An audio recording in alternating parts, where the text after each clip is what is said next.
Hace 10 años, en Chile se aprobaba proyectos de inversión por unos 30.000 millones de dólares. Pero ahora en Chile solo se aprueba un tercio de ese monto, es decir, 10.000 millones de dólares para Chile.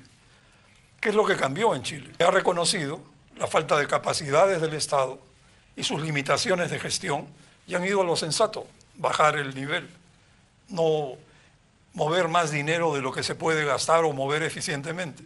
¿Qué opinarías de este enfoque para el Perú? A ver, me parece absolutamente razonable, que hace sentido, si no tienes la capacidad de gastar, mejor reducir el gasto para no gastar mal, construir capacidades y luego gastar bien, ¿no es cierto? Pero también es cierto que tenemos una brecha de infraestructura en Perú bastante más grande que la de Chile, ¿no? Entonces, creo que en el Perú el punto es que es urgente gastar bien, ¿no? O sea, no podemos darnos el lujo de decidir en infraestructura, por lo menos en inversión en infraestructura, y da Orlando el ejemplo de Chancay. Entonces tenemos que ver cómo podemos gastar ahora y bien, ¿no? Es difícil, pero ¿no? Y digamos, me gusta el sentido de urgencia que tiene el nuevo equipo del Ministerio de Economía y Finanzas, el nuevo equipo del Ministerio de Economía y Finanzas, de acelerar la ejecución de obras de infraestructura mediante APPs, ¿no? Que es una buena forma en la cual combinas lo público con lo privado, ¿no? El privado invierte, opera y luego a largo plazo recupera inversión a través de la APP. Pero sí es cierto que hay una urgencia, pero también hay que ser prácticos en ese sentido de lograr que se vuelva más eficaz el gasto. Y la mayor parte del gasto en pequeñas obras locales, que son la mayor cantidad del presupuesto que se destina a obras en el Perú, están ejecutadas bajo administración directa de los alcaldes, que se vuelven ingenieros, contratan a algún amigo, alquilan un par de máquinas y la obra no sale, pero la plata se gasta.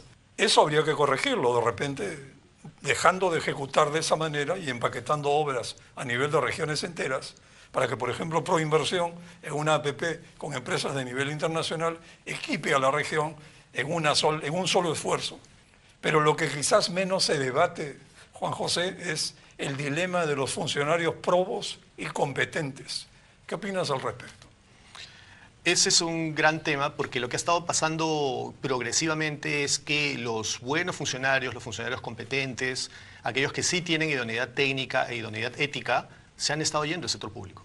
Y eso lo que al final le está llevando es que esas capacidades, que ya eran limitadas, cada vez son más limitadas, cada vez tienes un Estado más frágil, un Estado con menos competencias para hacer cosas, y eso termina afectando últimamente a la ciudadanía, ¿no? Esa promesa de que el Estado genera bienestar es una promesa incumplida. El régimen CAS, creado en el 2008, ¿por qué ha crecido tanto? ¿Y cuánto pesa en la planilla pública? El régimen CAS es considerado uno de los 5 regímenes más potentes que tenemos en la actualidad. Se gastan buena cantidad de los recursos de ingresos propios e ingresos corrientes de la administración. Es la puerta de ingreso del sector joven a la función pública peruana. No hay realmente otra manera formal de hacerlo. Pero ha ido deformándose en el tiempo porque empezó como un contrato temporal, merced a lo que ha hecho combinadamente el Parlamento y el Tribunal Constitucional. Porque esto hay que ser sincero, esto no nació solo de los congresos en distintas legislaturas, fue cambiando en el tiempo por sentencias del propio Tribunal Constitucional y partió de la función pública de salud para luego extenderse como un reguero de pólvora hacia toda la administración del Estado, y ahora incluso el casi indeterminado se aplica también en las partes de los gobiernos regionales y las municipalidades. Esto que ha creado una idea que ya se instaló dentro de la mística pública, que lo que es temporal se vuelve permanente dentro de la función. Entonces, solamente hay que darle tiempo al tiempo, sentencias judiciales y alguno que otro actuación sindical, y esto se va a transformar.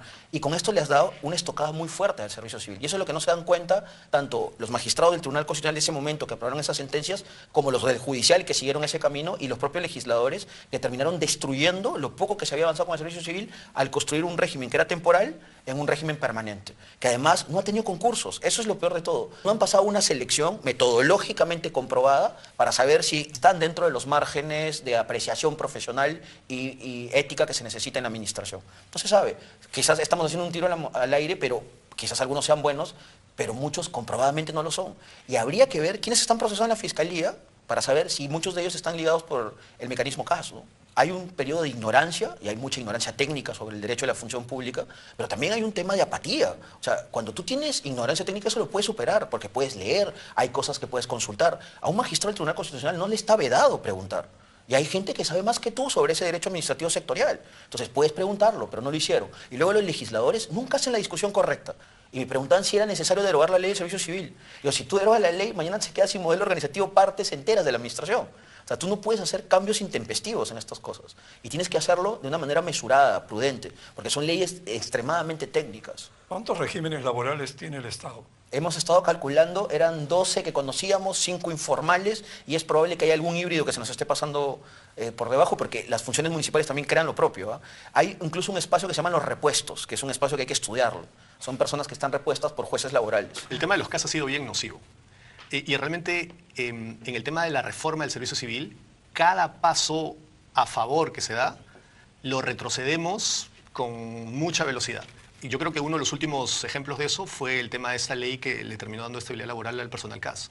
Si hoy día usted pregunta a muchas autoridades, a muchos directivos, y hace la comparación, cómo la misma persona se comporta y se desempeña hoy versus cómo se desempeñaba hace algún tiempo, la diferencia va a ser clara y lamentablemente en muchos casos va a ser negativa. Su desempeño, su trabajo ha empeorado en vez de mejorar. Y como decíamos, eso finalmente tiene impacto en la organización del Estado y en su funcionamiento. Por ejemplo, a nivel presupuestario, teníamos en 2013 más de 133.000 millones de soles de presupuesto público. En 2023 ya teníamos más de 249.000 millones de presupuesto. O sea, el presupuesto público en 10 años ha crecido 85% más o menos. Por otro lado, en ese mismo periodo, en 10 años, según los datos de Servir, el número de servidores públicos subió de 1.200.000 a más de 1.5 millones. 300.000 en 10 años. 30.000 en promedio por año. 30.000 es más o menos llenar casi todo el Estadio Nacional. Esa es la cantidad de gente que ha ido ingresando al sector público.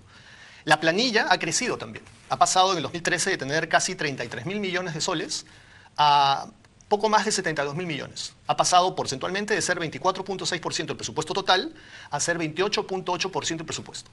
Entonces, como ciudadanos debemos preguntarnos, tenemos una organización estatal donde claramente hay más presupuesto, claramente hay más personal, claramente se le está pagando más al personal.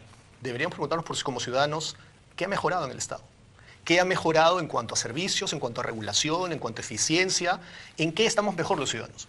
Porque claramente si uno hace esas comparaciones y lo mide con indicadores nacionales o internacionales, locales o que se hacen a nivel de organismos internacionales, todos los indicadores están en declive. Parecería ser que al Estado darle más presupuesto, darle más personal, empeora su desempeño en lugar de mejorarlo. Eso es un tema crítico. Y eso, entonces, debería ser un llamado a la acción, a que como ciudadanos exijamos un mejor funcionamiento del Estado, pero esto se logra consiguiendo o teniendo mejores servidores públicos prestando esos servicios. No puedo estar más de acuerdo con lo que dice Juan José, y creo que es un tema urgente, ¿no?, que tiene que ponerse en la agenda de repente de cara a las próximas elecciones, pero es un tema que tenemos que afrontarlo como país de una vez, ¿no? Si no, las expectativas que podemos tener de crecimiento, de desarrollo social, de desarrollo de las personas, de los ciudadanos, se van a ver gravemente afectadas. ¿Y cuánto afecta a la inversión privada? No, mucho, ¿no? A veces de repente puedes pensar que no, porque no lo sientes en el día a día, pero en el mediano o largo plazo tiene un efecto gigantesco, ¿no? O sea, como decía, un país no se puede desarrollar solamente con un sector privado, pues tiene que tener un sector estatal público que no tiene que ser gigantesco, pero tiene que ser eficiente y con profesionales capacitados. Claro, particularmente empresas inversionistas privadas que contratan con el Estado esperan tener un trato razonable y apropiado y eficiente de la administración pública y no lo tienen. Sí, yo quería dar una mirada más optimista, porque creo que hemos tirado mucho golpe a la función pública, pero hay que ser sinceros. En nuestra historia republicana han sido los modelos de carrera los que han salvado a este país. Lo hicieron en su momento los militares en el siglo XIX a través de modelos especiales que tuvieron. Los primeros servicios diplomáticos lograron crear los límites de nuestra república. En el siglo XX y XXI, si no hubiese sido por el personal asistencial en la pandemia, este país hubiese tenido mayores cantidades de muertos y eso nunca se ha reconocido, nunca se les ha hecho un homenaje a esos funcionarios. También los militares hicieron su trabajo el año 2022 cuando hubo el intento de autogolpe. Y si seguimos hablando en la historia también, los buenos policías han hecho un montón de cosas por la seguridad y nadie les reconoce nada. Entonces, también partamos del otro lado. La función pública tiene que ser un objeto de atención de todos. Y cuando tenga que dársele un mérito a alguien, tiene que hacerse públicamente para mostrar esa mística que tiene una persona cuando se entrega por el interés público, cuando los demás asumen y le dan respeto. Pero si te seguimos con estas discusiones que a veces tienes del profesor de universidad pública que no se le valora porque simplemente no tiene arte dentro de la profesión, es una persona que se dedica a la ciencia. Tienes que darle ese valor de la ciencia y no se le respeta también al funcionario en el fondo porque no se les enseña a los niños a respetar la autoridad. Y eso es algo que en nuestro país no lo tenemos. Entonces, si partimos por eso, yo creo que podemos tener un punto humano importante donde la gente quiera ser funcionario. Pero además, ya sobre eso construiremos varias de las cosas que acá se han hablado, que pueden surgir también otras, pero yo solamente doy 2 datos finales para poder reformar y avanzar algo. 1, tener una oferta nacional de la función pública. Hay que decirle a nuestros jóvenes de la universidad cuál es esa oferta, cómo se puede concursar, qué se puede hacer. Y 2, y sobre todo lo más importante, instalar lo que Juan José había adelantado, la evaluación del desempeño. Hay que hacerlo. No se necesita una reforma legislativa, no se necesita ningún tipo de dispositivo del Congreso. Es la autoridad del servicio civil plantándose al frente de la televisión diciendo a partir de este año empezamos la evaluación del desempeño en nuestra institución y en aquellas que se sumen. Y con eso creo que habríamos dado un primer paso. Además de agradecerles, lo que podría agregar es que este problema de instalar la meritocracia y la carrera pública en el país es monumental, pero es muy importante discutirlo. Muy buenas noches.